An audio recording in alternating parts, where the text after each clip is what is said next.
అన్నది వాగ్దానంతో కూడిన ప్రథమ ఆజ్ఞ. అప్పుడు నీకు క్షేమము కలుగును, నీవు భూమి యందు చిరకాలము వర్ధిల్లుదువు.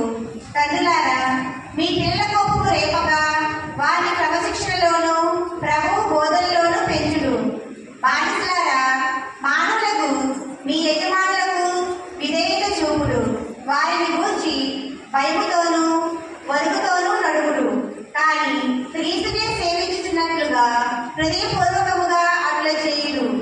వారి ముఖప్రీతి కొరకై వారు చూచుచున్నప్పుడు మాత్రమే కాక క్రీస్తు సేవకులుగా దేవుని సంకల్పమును హృదయపూర్వకముగా చేయుడు. ఇది ప్రభువు వాక్కు.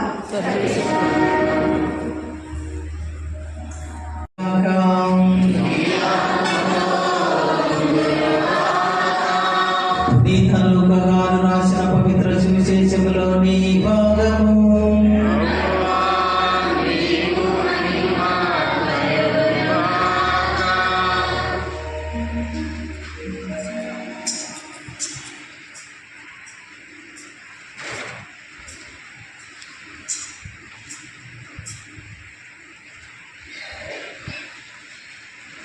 లూకాసు వార్త 2వ అధ్యాయము పరిశుద్ధ వచనములు 50వ వచనము నుండి 52వ వచనం వరకు.